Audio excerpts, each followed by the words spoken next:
record. Hello and welcome to our fifth fireside gathering, talking about fascinating tales from the lives of projectors, because we are awesome, and checking out projector charts. And a warm welcome to Dani, who is in New Zealand. Are you in Auckland currently, Dani? Yes, I'm in a very special place called Ihumatao, and I'm currently sitting in the front of my van charging my phone, and it is a very cold night. I'm dressed for the weather, but I'm still... It's the tip of the nose, isn't it? That's the hardest part. It is. Warm. Yeah. Are we below zero? Are we 5 below zero? Where's the temperature? I think it's about 8 degrees, and there's a wind chill factor as well because it's quite windy here. It's up on a mountain above the beach on a peninsula. Okay. And so the wind just comes through here, and it's been stormy and rainy. I've got gumboots caked in mud. It is cold. Extreme conditions. So I'm guessing that's about 40 degrees Fahrenheit for those of you who are stateside. And as we were saying earlier, the cool thing about this this conversation is that we are being sponsored by the sun, because Dani and I both know a little bit about 12 volts. She may know a lot about 12 volts. We're charging up the battery. She's in her van. I'm on my boat. So I'm looking forward to learning a bit more about your life, Dani. I know we probably have a lot in common and probably a lot of differences as well. Yes, yeah. Splenic projectors tend to get along really well. I've met a lot of us and we all go, yeah, that's how it is. Well, our charts are actually quite similar. And one of the interesting things is that I had a lot of people saying, oh, please, can you let us know when you're going to do these so that then we can schedule it so we know when to show up. But actually, Dani said, look, I'm splenic. And I was like, well, I'm splenic too. We're very much in the now. So we said, let's just do it when we line up. So we just decided to do this probably about half an hour ago. And I've been setting up the Zoom and we've been getting it all going. So let's have a look at your chart, shall we, Dani? Should we pull that up? Sure. Dun, dun, dun. So you let me know when you can see that on the screen. Is that coming through there? Yep, just came through now. Wonderful. So what would you like to say about your chart to start with, Dani? We've already said that you are a projector and that you are splenic. Anything else you'd like to talk about to start with of your chart? Okay, well, let's start with I'm a 3-5, which means I learn by mistakes and I teach people about that. And I'm a 3-5 as well. Yeah, us 3-5s know how it is. We have interesting lives with ups and downs, and with that 5 line with the projection field, we get a lot of interesting interactions. And then you can see under that I'm the right angle cross of the unexpected, so multiply those interesting interactions by about 1,000 and you have an idea of what my life is like. Oh, that's a classic. So for anyone that is, I'm just playing around with this little tool just here. Can you see that big red box that we've got on the screen there? Is that coming through? Can you guys see that? I can. Is there a big red box on the screen? I'm trying to do this new thing here. That might be coming through. How about now?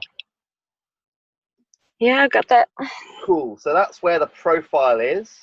And so the 3-5 profile, that third line, is all about making mistakes and trial and error and experimentation. And if anyone wants to see, we can also see where that comes from. If we look at the sun and the earth on the personality side right there, we can see where that comes from. So let's see if I can put a nice rectangle around that as well. And this is all about, it changes roughly once a day. We get a new profile. And then the incarnation cross is made up of the gates, the 31, the 41, which are there, and then the 27 and the 28 corresponding over on the left side. So did you want to say a little more about that right angle cross of the unexpected? I don't know that one so well, Dani. Well, there are actually, I think, 4 types, with variations of where your 31 and 41, 27, 28 are. This particular one is about leadership. So I am called unexpectedly to leadership in my life. And that could be a very simple leadership, like somebody asking me for advice, or it could be something more complex, like what is happening here at Ihumatao. And whenever I go to big events like this, such as festivals, it's always very interesting to me because I'm invited by some, but not by all. And this is interesting, isn't it? I mean, I don't know if other I'm just going to try and put this little arrow here on your. I'm just learning how to do this while we talk, but it's interesting, isn't it? How as projectors, not everyone is here for us to guide. We're here to work with people that are correct for us. And you know, one of the things I love about being a projector is once I realized how easy it is, the waiting for invitation thing is the way that we know that the person coming to us is the right one.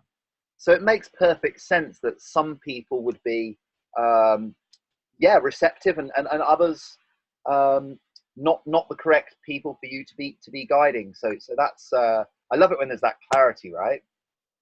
Exactly. And I think it's really been an interesting part of my life as well to accept that the invitation can end. And when it's done, actually it's that done. happened. Yeah, and that happened here at Ihumatao in a very spectacular way with a friend of mine. And I found actually with that often sometimes I can energetically feel that the breaking of the bond is coming. And if I I can get very bitter towards the end if I don't accept that. And usually it ends into an explosion as well. So I really empathize with, you know, what you're sharing as a third line, this whole thing about trial and error, that you know, we might sense something is coming. I have this experience as a third line where I kind of go, I wonder what will happen if I ... And I kind of know it's probably not going to go that well, but I'm just curious. So I kind of go ahead and do it anyway. And there may be broken bones or lost skin, but it's kind of fun and you learn something, right? Exactly. I always say, you know, there are no mistakes, just learnings. There's no bad experiences, just experiences. If you take the judgment away from it, it makes your life a lot happier. Yeah, you're either winning or you're learning, right? Or both. Yeah, exactly. Yeah, nice. So I've just put a little circle around your gate 31 there. And this is a really cool thing we haven't talked about yet on these conversations. With when we're a right angle cross of incarnation, there are actually 4 different versions of each of the right angle crosses. And so this depends on, you know, if you visualize the right angle cross, there's 4 different components at like roughly a quarter of the year, well, exactly a quarter of the year apart from each other. So the 31 and the 41 are opposite each other, and then the 27 and the 28 are opposite on the other part. So when you're going around the wheel, there are 4 different times of the year when this incarnation cross comes up. So anyone that's born, when is your birthday, Dani? The 28th of July, 1987. Okay, just now. Yeah, I've just had my birthday here at Ihumatao. It was great. So for those roughly around about 6 days, anyone who's born around about the 28th of July, there's a period of 6 days where everyone there would have been right angle cross of the unexpected. So this is a very cool thing that, you know. And then also someone that was born on the 28th, around the 28th of January, would have the same incarnation cross. Now, what differentiates those 4 different subtle variations of the incarnation cross is your sun gate. So I've just put a ring around it because Dani's sun gate is the 31. The sun is the top symbol on both sides of all the 13 planets, and there's the 31. It's on the throat, and in Dani's case, it's part of a channel connecting down to the G center on the 7th gate. So I don't know how well you know that gate, but I don't know 31 particularly well, but there it is. I know it very well. Tell us something about the 31, Dani. What do we need to know about the 31? Especially because I have the 31-7, which is the channel of leadership. My Mars personality, Mars is on 7-1, which is the authoritarian. Mm-hmm. And I can tell you, I have learned the hard way about this channel and this gate, because I've always had the instinct to lead, and I've always known that I would be a leader. But I didn't know about waiting for the invitation, and I could be very authoritarian when I was younger. Could you give us an example of? I have a feeling there's a juicy story lurking just under the surface there. Were you a bit of a boss? I mean, I can just tell you about how this came up, like 3 days ago. Maybe not even that long ago. So at Ihumatao, we're camping in tents in the middle of winter in a very muddy paddock with police all around us. It is difficult. And not only that, the people who are protecting the land here are tangata whenua, so they're Māori people, and they have a whole custom and culture that people like me who are white, I've had experiences with it, and quite a lot for a white person, but my friends may not have. And so there's a culture clash, there's tension even amongst the Māori people for what they want out of the situation. And it was getting difficult. It's been 3 weeks, it's cold.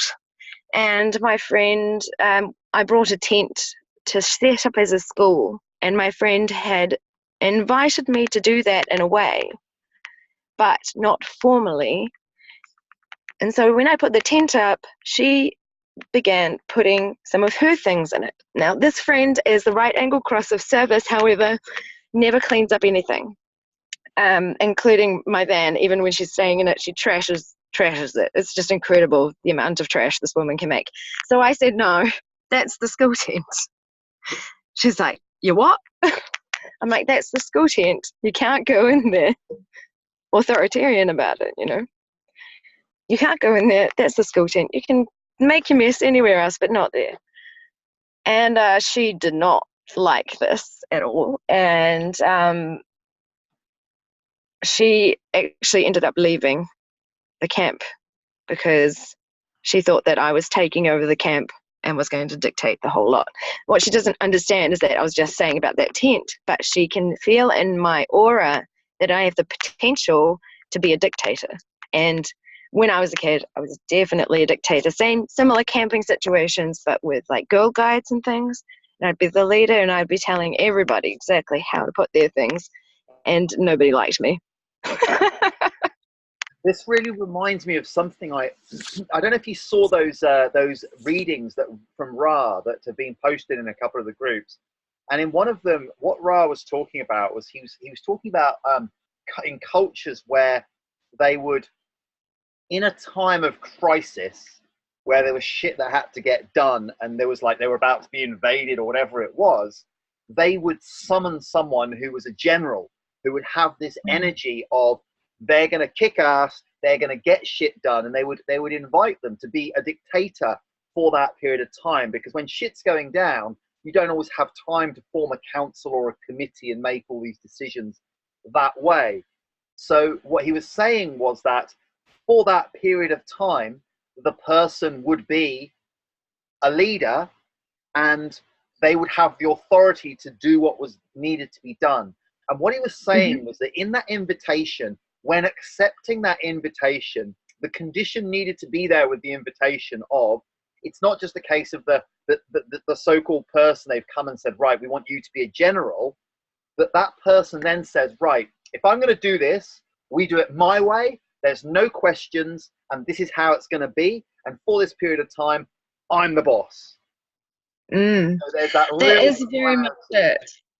What's that? That is very much it, but that's it as well. But because I'm the right angle cross of the unexpected, on the body side, you'll see the 27, which is the gate of caring. So a big part of my leadership is caring very strongly about how the people in the group that I'm leading and authoritarian about feel. So when this happens, because it happens quite regularly, especially a place like this, I am making sure that I completely understand each person's needs like their specific needs, and that they're getting that sorted and taking care of them while directing them to do what needs to be done. So now that that person's gone, what's happening in my camp is exactly that. They're just waiting, ready for me to say what to do, and then I'm coming in and taking care of them when they need taken care of. Yeah, it's really an amazing experience, to be honest. Being the right angle cross of the unexpected, I have a lot of stories, and I also have the channel of transmission and the storytelling from, I think it's the 17 to is the 11:36 the story? 11. Yeah, 11:36. Yeah, that's the one. Yeah, so I end up doing these strangely energetic things. Like it all magically happens around me, and everybody who's involved with that is in awe because it seems magical to them, but it's my normal life. And then I go and tell everybody about it because it's a fun story. Very cool, very cool. I'm just trying to figure out, I sometimes get a bit lost in Zoom, and I'm just trying to figure out how to get back to your chart, which I had up earlier. Oh, where has it gone? Oh dear. Exit full screen, that might do it. There we go. So let's just point these out for people who are watching so people can see the different channels. So maybe you could tell us about, maybe we could just see where each of the, I think you've got 4 channels, is that correct? I've got 4 channels, yeah. So let's break that down for those watching. So we've got, is the image back up on the screen? Yes. Great. So we've got the 11:56, and that one, James Toon has that one as well, doesn't he? Jimmy's got the 11:56, and I think that's the channel of storytelling. Correct. Super cool. And that's from the arch into the throat. So I have the channel of explanation, which is next to it.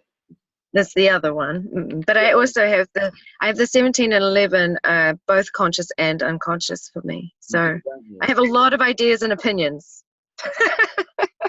And those are both in the collective circuitry, aren't they? Yes. Cool. Okay, and then you've talked about the 31/7, again in the collective circuitry. And then 1858's collective as well, isn't it? That's a channel of judgment. Judgment, yes. And that one also got me hated on as a kid because I did, in the collective, it's important. It's in the collective. So you're supposed to judge from a collective level, not judge people as individuals. That must be a bumpy lesson to learn as a kid, right? It is a hard lesson to learn. But then now, because I've had those experiences, I know how to be the leader I need to be. So could you give us an example of when that channel can be really in service to the community and well received? With that channel of judgment, that 1858, between the spleen and the root, isn't it? Yeah, so for me, this comes up when, like, especially here, when we're talking about the history of this place. And so, like, all of this is coming together very beautifully. So, for example, there was a group of police, and I decided to go tell them a story. And I'm like, do you know about this place? And they say, actually, no, we don't know the history. And so I start telling them the story of Ihumatao from 1300 AD until now, because it's the first settlement in New Zealand. And as I'm explaining it, I'm explaining the wrongs that have been done on the people here. And I'm talking about, in particular, from when the police were here and the other actions the police have done against people of Auckland in particular. And then, so I say at the end of my story, when I've explained all this, I say, so that's why your presence here is triggering for everyone here, because they've had people die at the hands of the police over land. And I don't think that it's right that the government gets involved in this way to protect property, because it hurts people. And so I'm not saying to them as an individual, I'm saying what their systemic involvement in the thing. And then I turned around and there was a rainbow. And I was like, a rainbow? That's the sign of peace. And then a band started playing, don't worry about a thing, 'cause every little thing is gonna be all right. I think you shared about this one, didn't you? I think I read something about this moment. Did you? I can't remember where it somewhere. Yeah. So I tell my stories a lot. I forget where I've said it. it sounds like the key here is the distinction between the the separating out the individual human beings in front of you from the actions of a group of people that they might feel associate. They're obviously police Mm. as a collective did these things in the past which weren't cool, but so you're able to bring that judgment for that, you know, say that wasn't good what happened in the past, but without making it personal to those people there in front of you. Is that, am I getting it?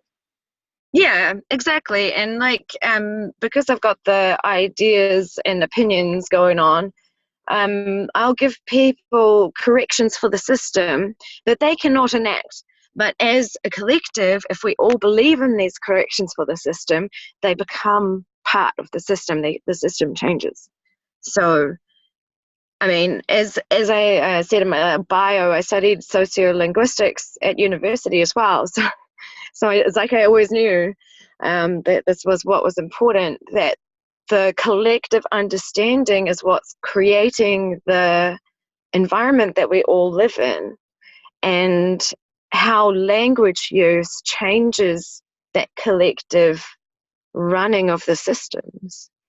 And just by spreading that idea to people, just like this is an idea, and that judgment of this is good and this is bad, and I'm the leader, right? So if I say something is good or bad and that person has recognized me as a leader, then they're going to also share what I have said. And I've witnessed this a lot in my life. Cool. So Yeah, that's cool. what about your fight? Because those, so far, those three channels are all collective, and it looks like more than half of your gates are collective, but this last one's a tribal, and I have the same one also in red, i.e. unconscious. So this is the 4426. How does that show up for you in your life? How do you feel that one? You know, it's unconscious, and so I'm not really sure what it is even.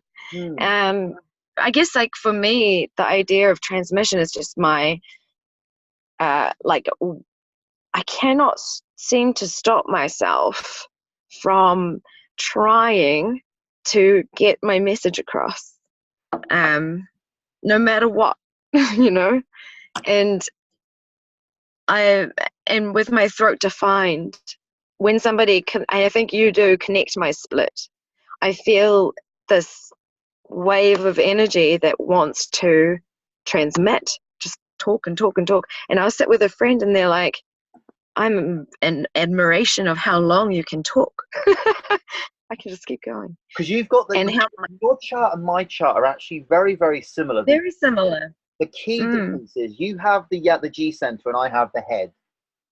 Yeah. So my head is completely open.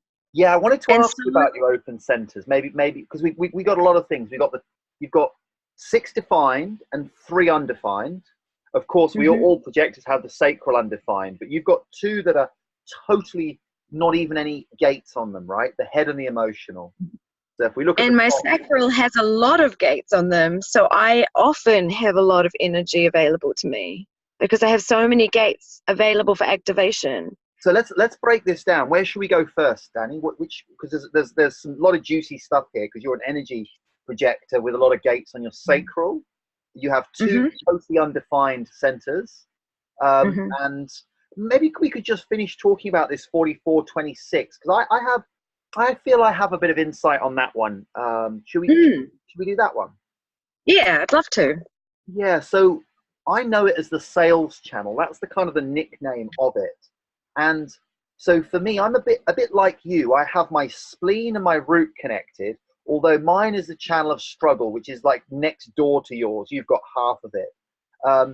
And so for me, the 2838 is black.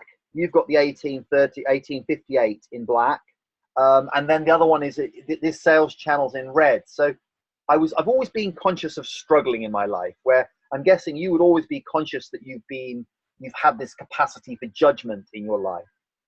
And then what I realize is people have said to me quite often, are you actually really good at sales? And this is the 4426. It's a tribal channel. It's all the gates on the spleen are to do with fears. all of the gates on the will are to do with, you know, ego, will, heart. It's like that tribal sort of passion for getting things done. And having these two connected, this channel is having influence, using our, you know, being able to influence the thinking of the tribe. Mm-hmm. And so Yeah, but that's it. Right. So it being red, it's like this thing of the red ones are like a tunnel, whereas the black ones are like a road. So it's like a capacity that we probably don't always realize that we have it, but it's there. Mm. Yeah, so the influence of the tribe, I notice how much my mood affects other people. And with a completely open solar plexus, I actually don't have a lot of emotion at all. About your open solar plexus, shall we? Let's go Mm. there. So my mother is an emotional projector who does not wait for the invitation. That makes And sense. I spent my life amplifying her emotions, my early life, amplifying them very strongly, and being told that I was too emotional and that I bottled it up. Wow. Well, this is so juicy. This for me was like, I mean, I'm not totally. Should we just go over what does it mean when we say you're totally undefined? Because there may be people watching us who aren't aware on the difference between undefined versus totally open, right? So how can someone tell if they've got a totally open or completely white center? Like, how does that work?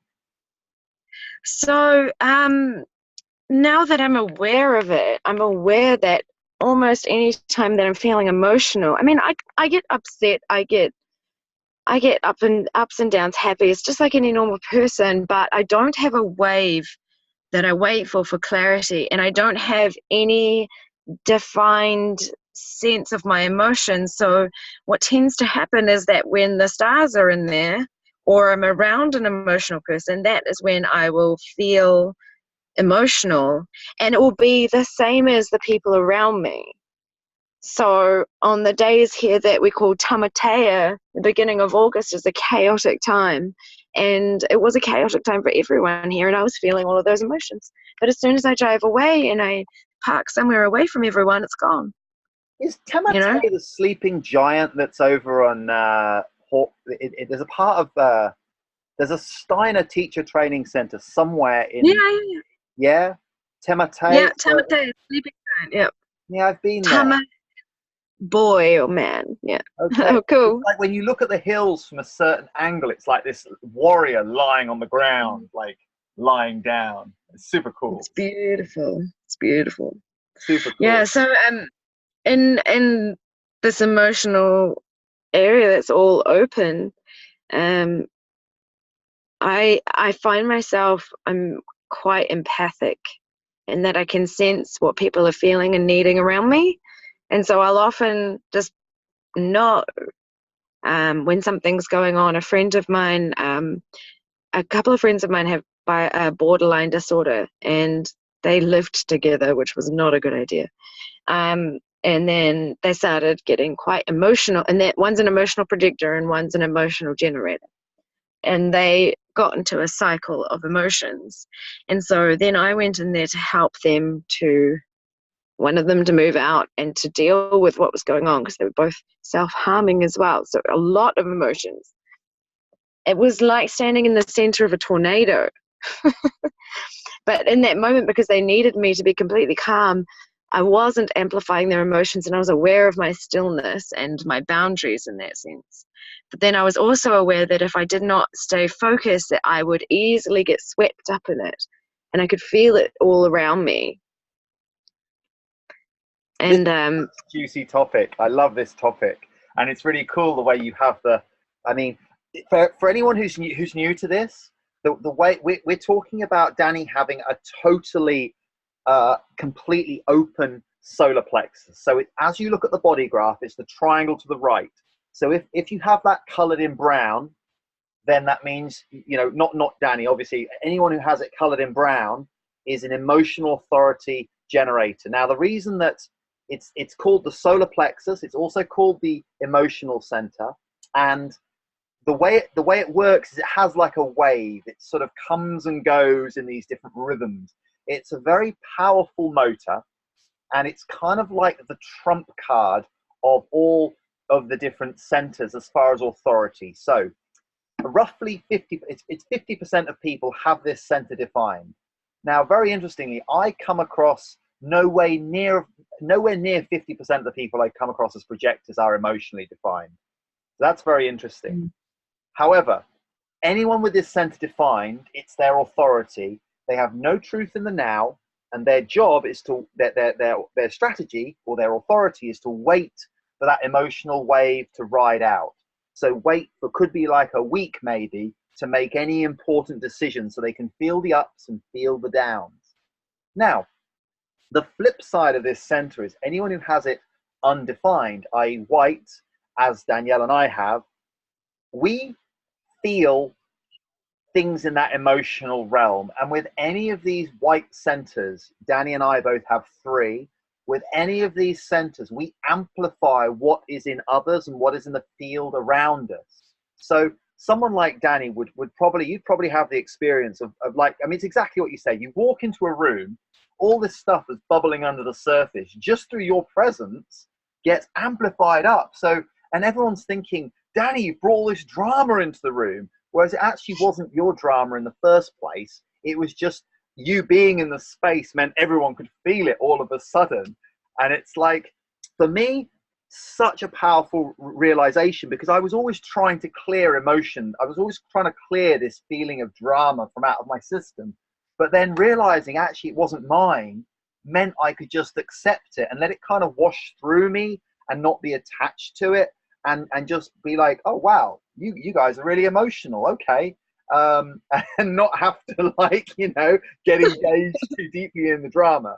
So of course, when it's white, we have this not self theme of where am I avoiding conflict and truth. So for anyone that has it white, where am I avoiding conflict and truth? You know, we are the empaths when we have it white. Can I say something about that? Of course, yes. So I have never avoided conflict and truth, even though it's open. Never, ever. I'm very well known in my family for being the black sheep that is totally willing to point out where everybody's lying, where everybody is. And when there's a conflict, I'm often the one to go in and sort it for my friends, actually, to go to the one who's not talking to the other and say, look, you know, we're friends, stop. And give them an advice of how they can cope and talk and mediate. I'm often there doing that. And I, you know, my family always laugh at me for being that kind of person, you know, to not to stand up and speak for truth always. So I've never had that experience. So when I read that, I thought, sweet, I nailed that one from birth. Well, that would certainly be illustrated by you going up and talking to the police in a calm manner, rather than that. I have read somewhere in the keynotes that when you have these totally open centers, that then it may be that you're not even aware that you're avoiding conflict and truth. So there may be certain, but that's, I don't know you well enough to know that, but that's sort of something that I read somewhere. So I'm going to look out for that. Well, who knows? Who knows? But should we look at your other open center here, the head center? Oh yes. Okay, so this is where I get the voices in my head from. What do they say? I have medically diagnosed ADHD and autism, and I have synesthesia, so I see sounds as colors and shapes. And I have, and I didn't realize that I was psychic until it started coming up a lot around 2012. I started really just being even more authentic and truthful with myself. So sometimes I would just tell people the stuff that was coming into my head, and they would go, how the heck did you know that? And I would be like, this is just an image in my mind, and I felt like telling you about it. And so that's when I came to realize that actually quite a lot of the stuff that's in my head is actually from other people. And I think that is for most of us, that the words in our head are from somebody else. Like if you're feeling like I'm crap and I'm not that good at anything, nobody loves me, blah, blah, blah, and you've got those voices in your head that speak badly to you, I call them the negative aliens, and like all our society is kind of built on making us feel bad about ourselves. And so that's speaking into our minds. It's not us, it's just the transmission coming through those open centers in your head, because most of us have an open head, and mine is just completely open. So I'm very sensitive. And I'm wearing a hat right now, and I wear a hat almost every day, or a crown or something, because I actually find, I'm not sure if it's just the placebo effect or not, but I find that when I wear a hat that I'm more able to control what's going on up there, to be honest, that it feels like, to me. Makes perfect sense yeah, to me, to kind of give you a bit of being a bit contained and not be totally, not be quite as exposed to all those thoughts coming at you. Because, you know, it's like someone shared this analogy with me once, and they said, well, you know, where do thoughts come from? Because if you have a radio, like an old-fashioned transistor radio, you can pick up a radio station. But if the radio's turned off and the sound isn't coming out of the speakers, that doesn't mean that the radio waves aren't still moving around in space. It's like with Wi-Fi, you know, there's the signal. So what if the brain was like a receiver in the same way? And I mean, look at your head. Not only is it undefined, it also has not one of a single gate activations on any of the 3 gates. It does not even have a gate activation on the opposite side. So yes, very more open than open could possibly be. It's impossible to have a head that's any more open than yours is. And of course, this is one of the 2 pressure centers where, you know, it's the pressure to think. Oh boy, do I have that. You've got that one going on. Yes, I have in my list of things. So when I say I have autism, I have actually got the kind of autism where I remember everything. So I'm often, people treat me like an encyclopedia, and sometimes people be angry at me if I don't know, because I'm very honest. If I go, actually, I don't know that one, they'll be like, how do you not know? Because I know a lot. I've spent my life up until now studying a lot, reading 100 non-fiction books a year, just absorbing as much information as I can. And now I'm too busy to read.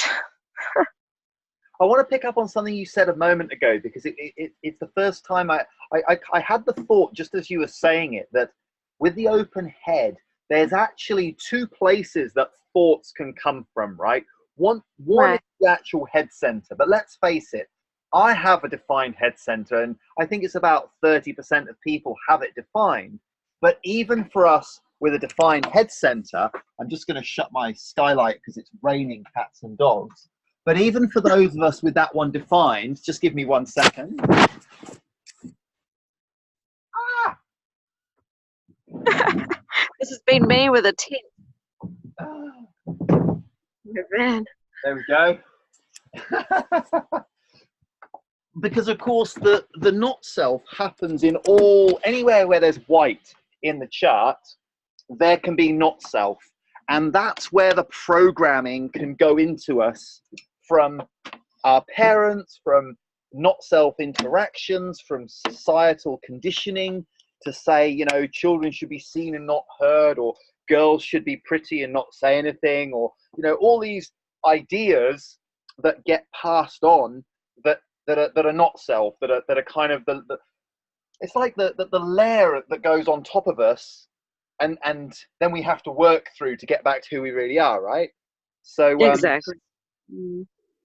So and it's interesting because I spent the 7 years before I discovered human design working on that in particular, getting into my body and trusting my body's decisions, and getting into myself, becoming more and more like who I really am, as opposed to wearing what society thought I should be. And then I discovered human design. So when I read human design, I was like, I know all this. Ding. Yeah, it was easy. I've just gotten into bed because it's freezing. Well, don't get cold. No, I'm still good. I've got a couple of blankets soft now. Yeah. And it looks like I'm going to be awake to be able to do the night shift, the early morning shift on the front line, so that's good. Are we happy about that? So I guess just to break that down a little more is basically anywhere where there's white on the body graph. So for example, the sacral center. Now, Dani mentioned earlier, you said earlier about having a lot of gates activated. So you've got 5 out of 8 gates activated. So if you look at the white square on Dani's body graph, let me just pull that up again and we'll have a little zoom in. Let's share it just there. I had a boat ram me yesterday, so I'm a little bit aware of what's going on outside. There was a higher boat. I just T-boned my boat yesterday, so that was pretty intense. But let's just zoom in a little on the sacral there. So we've got those 5 gates defined, and they're obviously the ones with the circles around the numbers.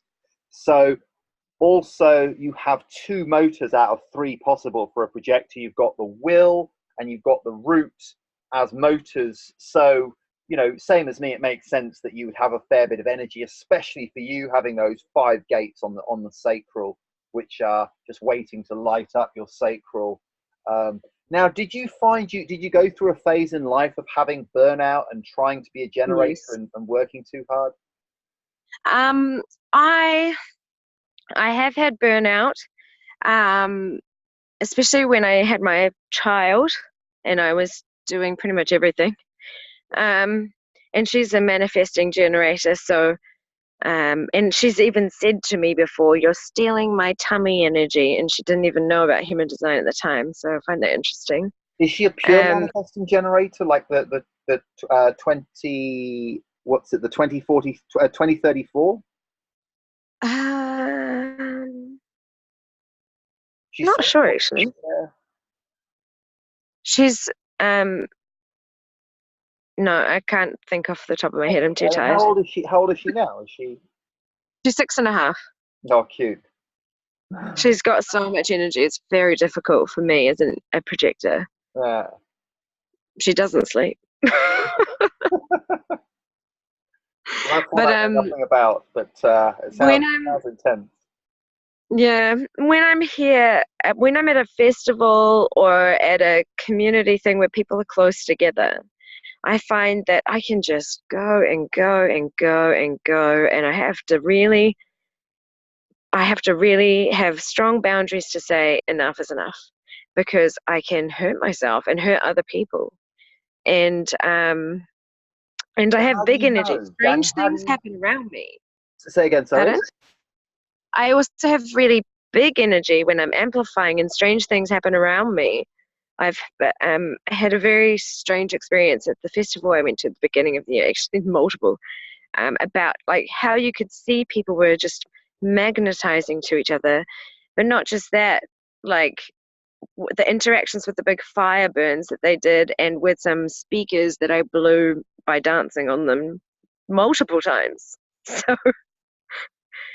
So when I know enough is enough, big bangs happen. So I should be careful with my energy. Mike just said goodbye because he's going to look after his kids. So that's just a little message from him. So what are the? I mean, because you've got these gates, so it looks like it could be very easy for you to get into trying to do too much. Do you find, where's the point? Do you feel there's a point where you cross over from a healthy sacral to, you know, now I'm overdoing it? How do you know when you're crossing that line? Because this feels like a really important thing for us projectors. How do I know when I'm crossing that line? Oh, it tastes bitter. How interesting. You know, I really feel it. If so this friend that's very messy, for example, I was starting to feel bitter about it. And I was totally fine. And I have strong boundaries with her when I am helping her, that I start to go, I'm done, you know. But my will center wants me to finish. And so I have to balance. I'm staying at my will right now. Like I was like, right, we're doing it. The will is on, you know. I'm not close enough to a generator, but if I just go outside and walk down to a fire pit at the end of the road, I'm sure that I'll be wide awake again, because I'll be invited to use the energy of a generator. And I can go and go like that, and have just naps, as long as I frequently go into my own aura. Every 3 or 4 hours, I go into my own aura. And that's super important for me to know, to keep myself in check for when enough is enough. I think this is actually a really, I'm getting a real insight here. I mean, we might talk a little bit about how we bridge each other's split, because it's a very interesting dynamic that we have. I think we might have between us light up the sacral as well. We had 9-0, didn't we, as a composite chart. So if you don't know what that means and you're watching this, it means that when you take my chart and Dani's chart and you put them over the top of each other, some interesting things happen. So, you know, we light up the emotional center. We light up obviously I have the head center, and we also light up the sacral center. And then so it's called, I'm 6'3", 6 defined, 3 undefined. You're 6'3" with a slightly different 6 defined. And then between us, it's 9-0, and they call it 9-0, nowhere to go. And it's almost like if we're having a chat, there's no space for anyone else to come in. It's kind of like very intense, like, especially being we're both projectors, it's kind of like the two of us, if we're hanging out, it's not going to be like a group of people. It's going to be like this one-on-one kind of dynamic. So that's quite interesting. Yeah. And I mean, should we talk a little bit about bridging the split? Should we talk about that as a thing? That's a really interesting one. I only really discovered that a couple of months ago when I discovered one of my partners bridges my split. And I felt this like kind of understanding of why it felt so good to be around him compared to other partners that I have had. So let me see if I've got, I'm going to pull up this chart of mine, and so before we do that, I mean, are you good to go for a little bit longer, because you're getting to when enough's enough, aren't you? Yeah, it's 4 in the morning.